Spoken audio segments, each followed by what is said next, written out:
ಇಂದಿನಿಂದ ವಿಧಾನಸಭಾ ಮತ್ತು ವಿಧಾನ ಪರಿಷತ್ನಲ್ಲಿ ಅಸಲಿ ಕದನ ಶುರುವಾಗಲಿದೆ.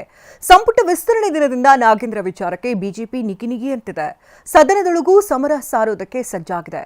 ಕಾಂಗ್ರೆಸ್ ಕೂಡ ವಿಪಕ್ಷಗಳ ಅಸ್ತ್ರಕ್ಕೆ ಪ್ರತ್ಯಾಸ್ತ್ರವನ್ನ ರೆಡಿ ಮಾಡಿಟ್ಕೊಂಡಿದೆ.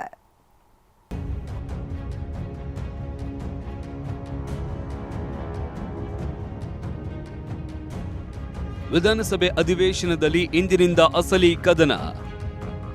ಬಿ ನಾಗೇಂದ್ರ ರಾಜೀನಾಮೆ ಪಟ್ಟು ಉಭಯ ಸದನಗಳಲ್ಲಿ ಬಿಜೆಪಿ ಹೋರಾಟ. ಇಂದಿನಿಂದ ರಾಜ್ಯಾದ್ಯಂತ ಪ್ರತಿಭಟನೆಗೂ ಬಿಜೆಪಿ ಪ್ಲಾನ್. ಮಹರ್ಷಿ ವಾಲ್ಮೀಕಿ ಅಭಿವೃದ್ಧಿ ನಿಗಮದಲ್ಲಿ ಅವ್ಯವಹಾರ ಎಸಗಿದ ಆರೋಪ ಹೊತ್ತಿದ್ದರೂ ಬಿ ನಾಗೇಂದ್ರಗೆ ಮತ್ತೆ ಸಚಿವ ಸ್ಥಾನ ನೀಡಿರುವುದು ಪ್ರತಿಪಕ್ಷ ಬಿಜೆಪಿಯನ್ನ ಕೆರಳಿಸಿದೆ. ತಕ್ಷಣವೇ ನಾಗೇಂದ್ರ ಅವರನ್ನ ಸಂಪುಟದಿಂದ ಕೈಬಿಡಬೇಕು ಅಂತ ಬಿಜೆಪಿ ಪಟ್ಟು ಹಾಕಿದೆ. ನಾಗೇಂದ್ರ ವಿಚಾರವನ್ನೇ ಮುಂದಿಟ್ಟು ಬಿಜೆಪಿ ವಿಧಾನಸಭೆ ಮತ್ತು ವಿಧಾನ ಪರಿಷತ್ನಲ್ಲಿ ಹೋರಾಟವನ್ನ ತೀವ್ರಗೊಳಿಸುವುದಕ್ಕೆ ನಿರ್ಧರಿಸಿದೆ. ಹೀಗಾಗಿ ಕಳೆದ 2 ದಿನಗಳಿಂದ ತಣ್ಣಗಿದ್ದ ವಿಧಾನಮಂಡಲ ಅಧಿವೇಶನ ಇವತ್ತಿನಿಂದ ಕಾವು ಪಡೆದುಕೊಳ್ಳಲಿದೆ. ಜೆಡಿಎಸ್ ಜೊತೆಗೂಡಿ ಸರ್ಕಾರದ ವಿರುದ್ಧ ಸಮರಕ್ಕೆ ಬಿಜೆಪಿ ರೆಡಿ.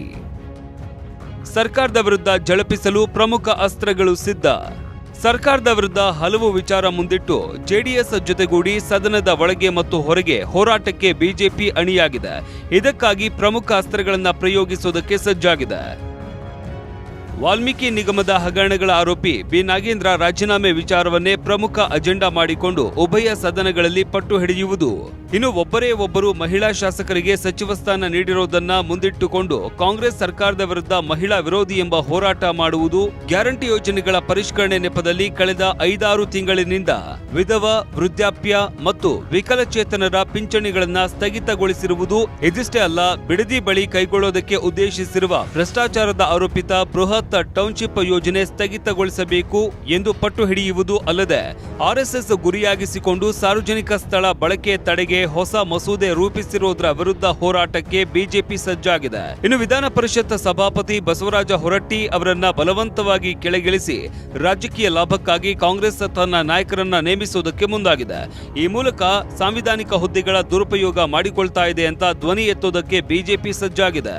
ಸದನದಲ್ಲಿ ಈ ನಾಗೇಂದ್ರ ವಿಚಾರವಾಗಿ ನಾವು ಫಸ್ಟ್ ತಗೊಂತಾ ಇದ್ದೀರಿ. ಯಾಕಂದ್ರೆ ಇದೇ ಸದನದಲ್ಲಿ ಅವರನ್ನ ವಜಾ ಮಾಡಿತ್ತು. ಅದು ಕ್ಯಾಂಡಲ್ ಅಲ್ಲ, ಡೈರೆಕ್ಟ್ ಸರ್ಕಾರದ ಹಣವನ್ನ ಡೈರೆಕ್ಟ್ ಆಗಿ ಎತ್ಕೊಂಡು ಹೋಗಿ ಬೇರೆ ಬೇರೆ ಬ್ಯಾಂಕ್ಗಳಲ್ಲಿ, ಕೋಆಪರೇಟಿವ್ ಬ್ಯಾಂಕ್ಗಳಲ್ಲಿ ಹಾಕಿ ಅಲ್ಲಿಂದ ಎಲೆಕ್ಷನ್ಗೆ ತಗೊಂಡೋಗಿರೋದು ಈಗಾಗಲೇ ಪ್ರೂವ್ ಆಗೋಟಿದೆ. ನಾಗೇಂದ್ರ ಅವರನ್ನ ತತ್ಕ್ಷಣ ಸಚಿವ ಸಂಪುಟದಿಂದ ಕೈ ಬಿಡಬೇಕು.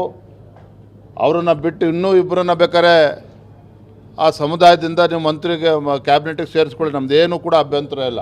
ಈ ಎಲ್ಲಾ ವಿಷಯಗಳ ಕುರಿತು ಇವತ್ತು ಕೇವಲ ಬೆಂಗಳೂರಿನಲ್ಲಿ ಮಾತ್ರವಲ್ಲದೆ ರಾಜ್ಯದ ಎಲ್ಲಾ ಜಿಲ್ಲಾ ಕೇಂದ್ರಗಳಲ್ಲೂ ಬಿಜೆಪಿ ಮತ್ತು ಜೆಡಿಎಸ್ ಜಂಟಿಯಾಗಿ ಬೃಹತ್ ಪ್ರತಿಭಟನೆ ಮತ್ತು ಬೀದಿ ಹೋರಾಟಗಳನ್ನು ನಡೆಸುವುದಕ್ಕೆ ಸಜ್ಜಾಗಿವೆ.